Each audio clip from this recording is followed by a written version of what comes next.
Hi, my name is Adam Kunzmiller with BGG TV. We're here at Gen Con 2014, and I'm joined by Daryl Andrew with Mercury Games. We're here to talk about The Walled City. So tell me about The Walled City.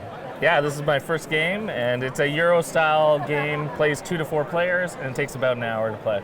All right, great. So what do we do in this game? Yeah, so you're kind of starting with a clear map, and the game takes 2 rounds. So in the first round and then the second round.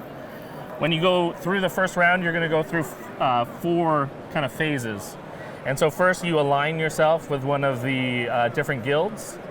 Next you're going to build, and this is kind of the meat and potatoes of the game. First we'll be building roads, and we'll be kind of carving up the city, making different neighborhoods. And then the second half we're going to actually build the walls around the city. Okay. While we do that, though, we're going to actually be settling those areas, citizens that are loyal to us. And the ultimate goal is to have more votes for you to become the first mayor of Londonderry, or on the flip side, we have another city. Okay, so how do players score points in this game? Yeah, so scoring points is a few ways. One is area control. So as we carve up the different neighborhoods, we're going to play some of these number cards.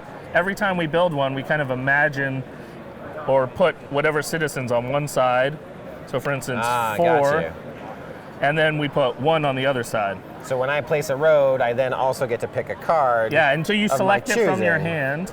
And so I'm going to say, I want to do it this way, Yep. meaning I put 4 people here and one person there. Exactly. Okay. Once you've used that card's no longer available, and everyone has the identical deck of cards that they're selecting from.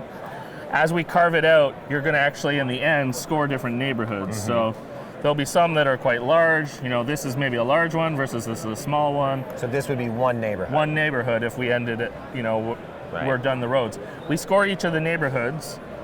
So I'll show a few examples.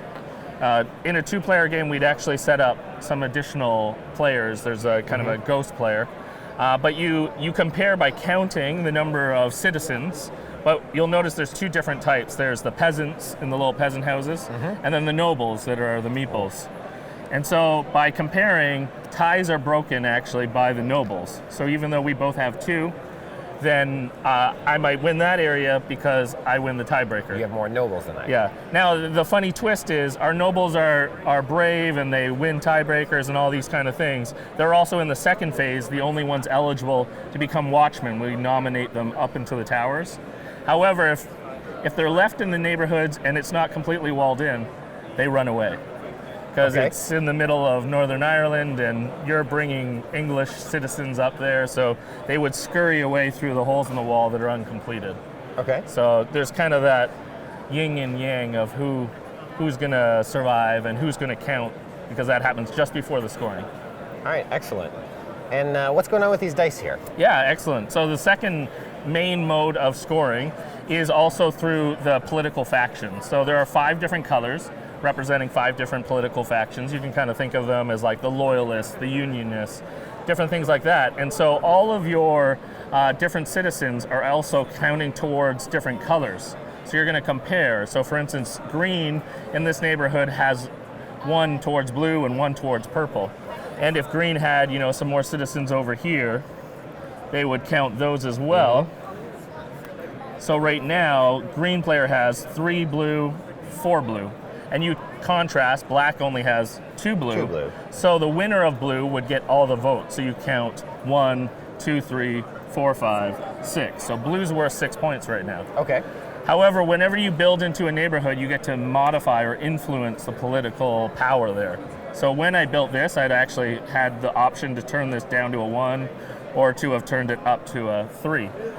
And so again, you're fighting over who has, you know, the control of the different colors, not just the different neighborhoods. So I might, you know, because we have these cards that let you do different amounts, I might put someone there just to knock it down a peg because I know I'm not going to win. Yeah, that's a very important part of the strategy.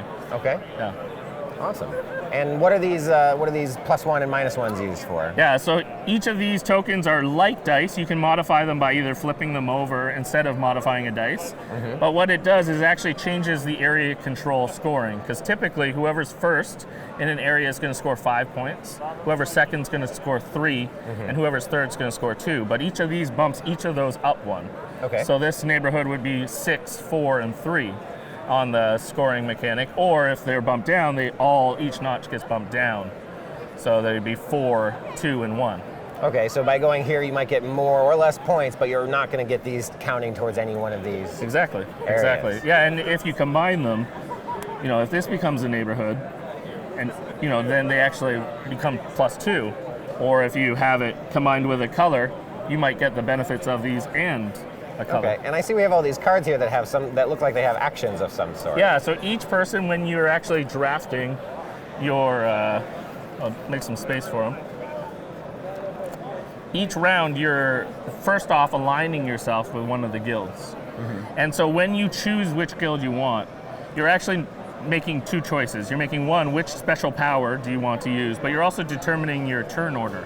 Oh, okay. So the lowest number will go first, then the next lowest number will go next, and so that's how you'll determine your turn order. So you might select based on where you want to go in turn, or you might select based on the coolest power. And I imagine since this has a lot of area control, area majority, going Sure. last is a nice thing to have. It from can time be to very time. handy, absolutely. Although we have found, it's interesting, because the roads, each spot, it disappears where else you Sure. could go. Sometimes you want to race into an area Just to take the good option while it's still there. while it's still there. So Right. we find sometimes turn order flips on itself, and sometimes it's good to go early, Nice. sometimes it's good to go late.